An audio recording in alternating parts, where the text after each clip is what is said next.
Hi guys, welcome back to the new James Bond show with Krazy Kajeevie with no fears, limits or substitutes, and I'm joined once again by my co-host, the one, the only 007 Scooby. Hey Scooby, how you doing? That's good.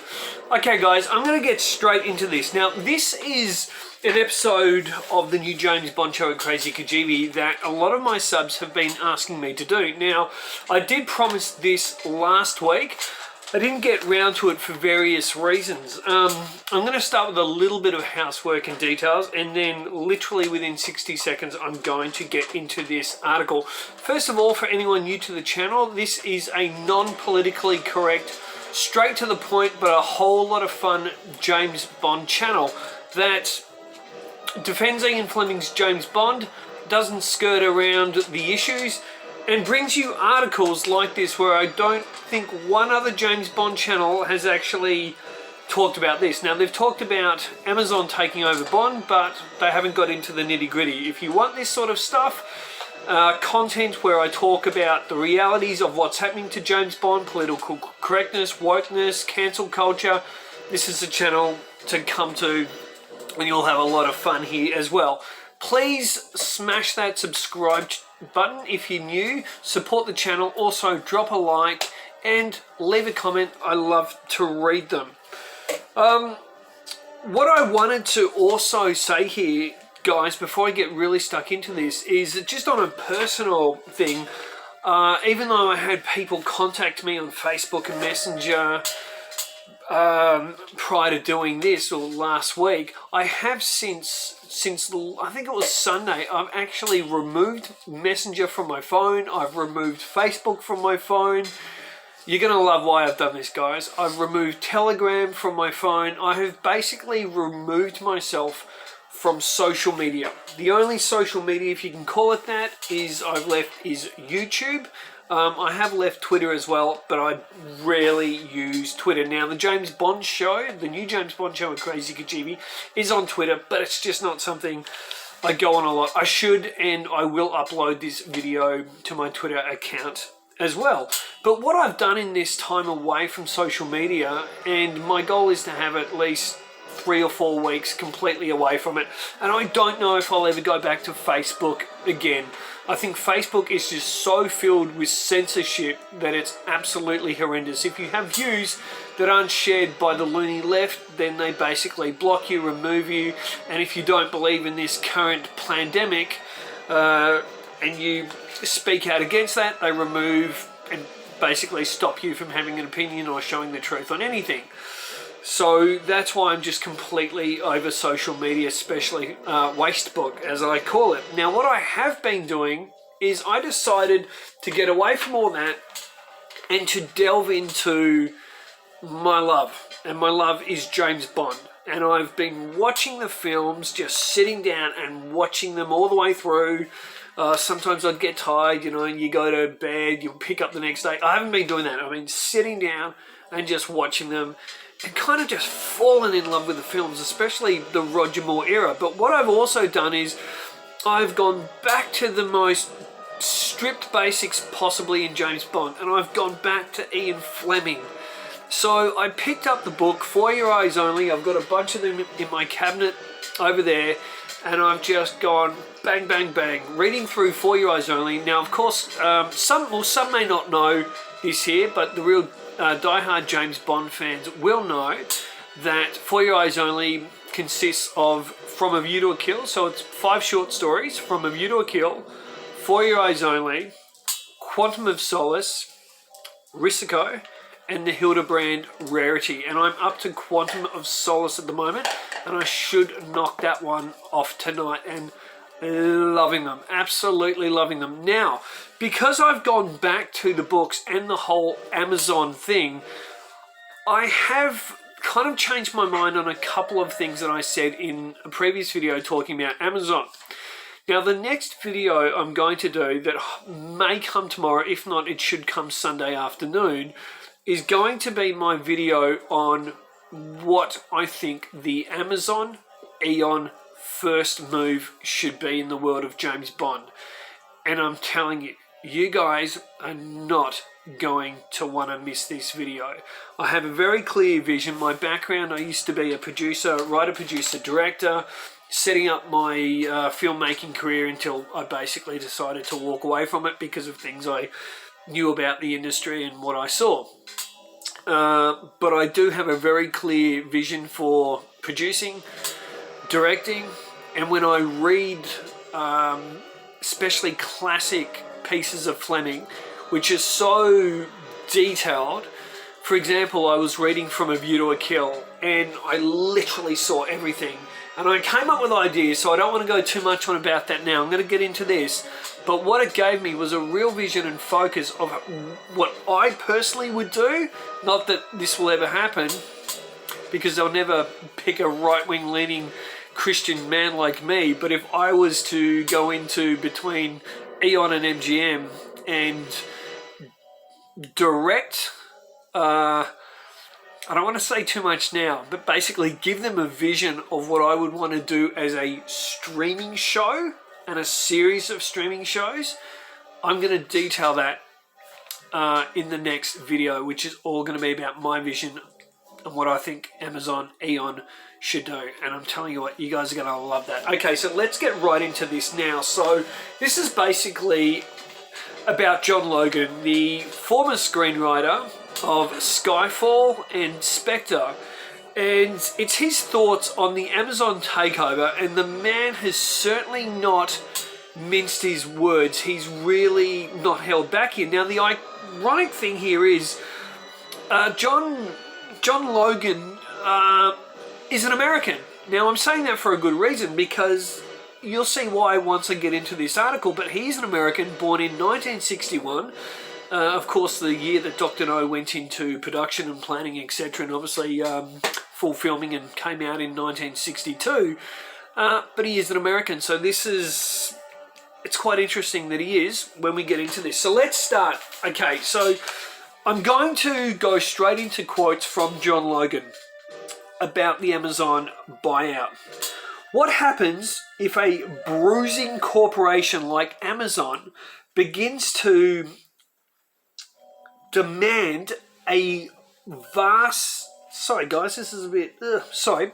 What happens if a bruising corporation like Amazon begins to demand a voice in the process? So basically Logan's point there is, okay, so what if Amazon comes straight in and says, we want a voice and this is what we want to do. Now, this is actually from an article he wrote. So it ended up being printed, I believe, in the New York Times. Now, I'm assuming that's on their website. I'm not sure if that was in any printed publication, but this is apparently from the New York Times. He went on to say, what happens to the comradeship and quality control if there's an Amazonian overlord with analytics passing every decision?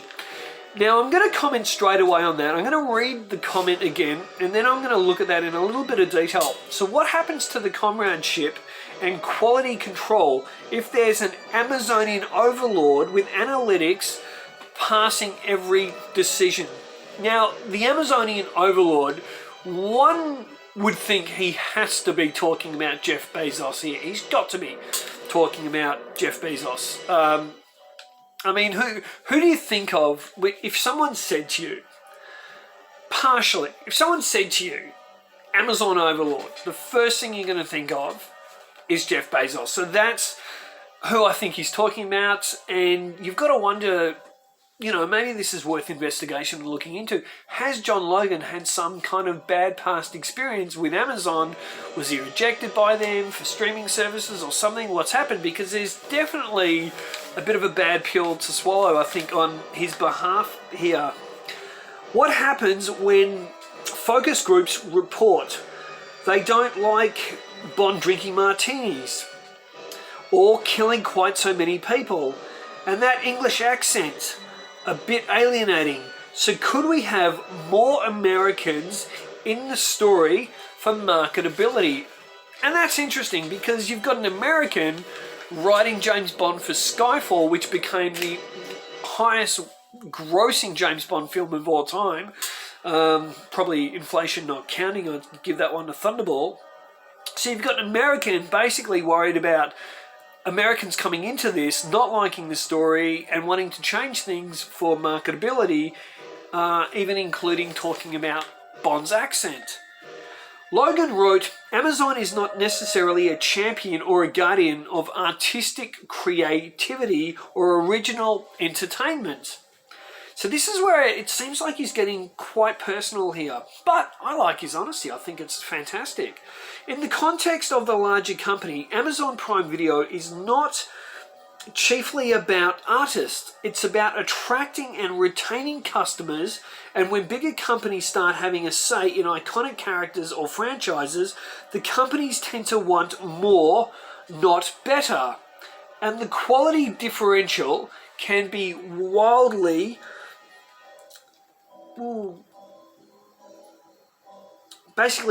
different to the project. So basically he's saying here that it's all about volume, getting these things out, getting these things done, and character control and honouring characters basically goes out the door. And within his article there was an example in brackets. I didn't add it in here because it didn't seem like a direct quote, but it seemed like he had put it in and mentioned Star Wars and some other franchises, which basically, let's be honest guys, left-wing woke agendas have come into those franchises and literally obliterated them, split the fan bases and changed them forever. Okay, so it goes on here. Bond is not content, and he's not a mere commodity. Logan concludes he has been part of our lives for decades, from Connery to Lazenby to Moore to Dalton. We all grew up with our version of 007, so we care deeply about him. Please, let 007 drink his martinis in peace. Don't shake him, don't stir him. So that's the bulk of John Logan's article. Now, I'm going to give you a little bit of who John Logan is, and I think this is important to kind of overall look at this in a bit of a different context. Now, I did a little bit of research on John Logan, and he seems to be an atheist, and the man, this is why I find this interesting, that he really seems to be defending James Bond, and I'm going to go into specifics in this in a moment, but the man is completely anti-religion. Like anti-religion kind of in a really shocking way.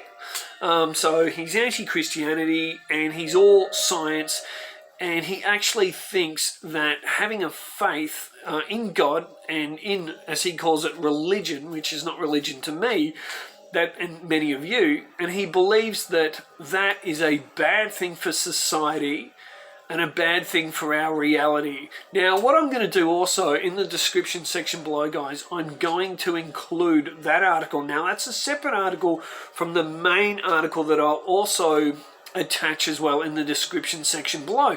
But I'd like you to have a look at the article which talks a lot about Penny Dreadful, which was a TV series that he created. He also wrote it. He wrote every episode apparently over 3 seasons, and that of course starred Timothy Dalton, former James Bond and my favourite 007, Dalton, and it also starred Eva Green as well. But so his views on being anti-faith and anti-God, I just found really alarming. I really did. And then this is a man that, you know, believes that those sorts of things shouldn't, or there's some kind of control over people, which is completely not the case and not true. I doubt that John Logan's ever sat and read, let alone studied the Bible. But then this man who's worried about those sorts of things, who's also an American, is worried about Americanization of James Bond. Now, he talked about, hey, Amazon, don't come in and, you know, ruin this franchise, let Bond be Bond, don't count the martinis he's drinking like it's a bad thing. Well, how many martinis did John Logan have James Bond drinking in both Skyfall and Spectre? Probably not a lot. I remember one specific martini. Actually, it was a bit of a mix-up, and different drink, and that was in Spectre, where Bond's on the train with Madeline. And I think it was, from memory, was it a dirty martini? I think it was.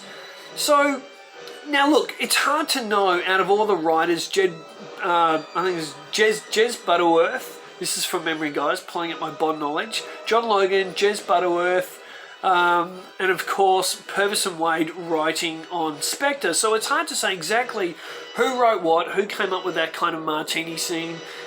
Skyfall, you probably got to maybe credit Sam Mendes wanting to bring back, Amaya Lamb and Q and Moneypenny, and then a collaboration between Mendes, John Logan, Barbara Broccoli, Michael G. Wilson, etc. And obviously input by Daniel Craig as well. So it's hard to definitively say who's come up with what. But I wouldn't exactly say that John Logan smothered the two Bond films he worked on with classic James Bond tropes either. And of course now in No Time to Die, we know, and sorry guys, if you've hidden in a cave with all the No Time to Die talk and you don't want any potential spoilers, and these are only going to be, they're not going to be too heavy, trust me. It's more I'm going to talk about Lashana Lynch, so you'll be pretty safe, guys. I'm not going to go into any major spoilers, but we do know, and this is public knowledge, so relax, guys. If you don't want to hear spoilers, it's all good. We do know that Lashana Lynch, who's playing Nomi, as I call Nomi 007, because that's all we really know about the character. We know that Nomi gets the 007 number. Now, in my view, and many others, is that has been done by stealth. It's very clear and honest that it's been done by stealth. People are like, oh, what does it matter? James Bond's in retirement. Yeah, of course. Well, has James Bond ever been in retirement for a long period? No. So, of course, it makes sense to go and give someone his 007 number. So they've done that by stealth, haven't they? Well, personally, I would have retired the number or etc. But they gave it to a black, manly-looking Larry Lunchbox Lynch playing Nomi. So they could have given that to Idris Elba, but that probably would have caused a stir anyway. But hey, the woke would have got the dream black 007 they've wanted. So there's definitely wokeness already in the Bond franchise. And through Daniel Craig's interpretation, yes, they've gone back to the literal interpretation of Fleming's 007 in many aspects. And I give credit to Craig and the writers and Eon for that, especially Casino Royale. But then they've also gone completely away from classic Bond and the tropes especially in the Daniel Craig era, under the reign of Barbara Broccoli, James Bond tropes such as the classic James Bond theme you can hear in the background there has basically disappeared, has gone. And I think that's why David Arnold probably hasn't been invited back, because he's such a user, especially Tomorrow Never Dies, World Is Not Enough, Die Another Day. He loved to pump out that 007 theme. So those sort of tropes and familiarities are gone. So John Logan kind of harping on here is almost like, well, it's like crying over spilt milk. And I don't think that he really pumped out the Bond tropes himself. Again, like I said, it's probably hard to know every little detail he came up with.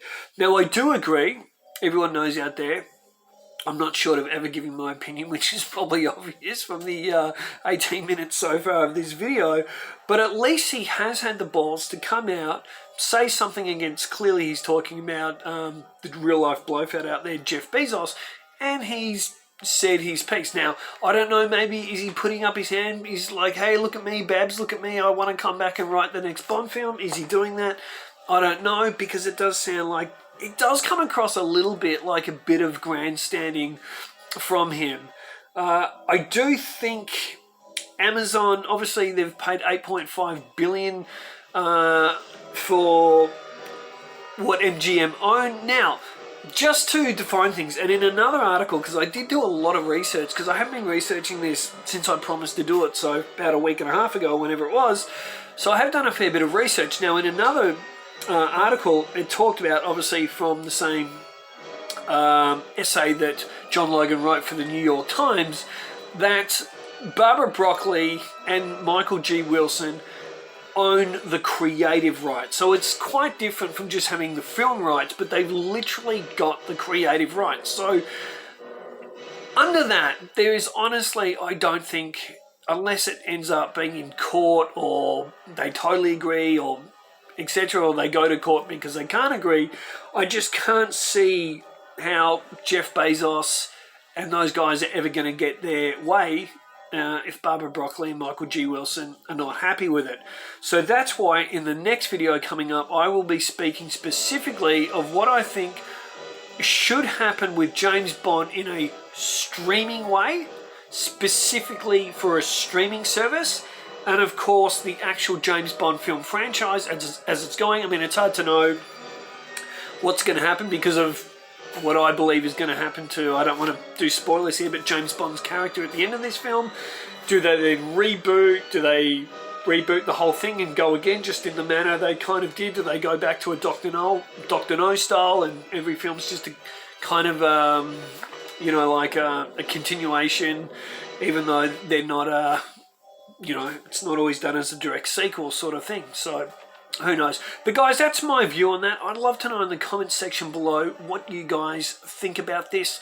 Do you think John Logan's, you know, is he justified here? Has he got a right to be worried? Is he grandstanding? What do you think? Love to know. Don't forget, guys, drop a like, please comment, please subscribe, and stay tuned for the next video coming where I will be talking about my vision of what I believe Amazon should do with the James Bond franchise. Thanks for joining us, guys. Till next time, keep on bonding. Say hi to your mum for me, and do not take the Jabberooski. It's bad for you. See you guys. Come on, Scooby. Come on.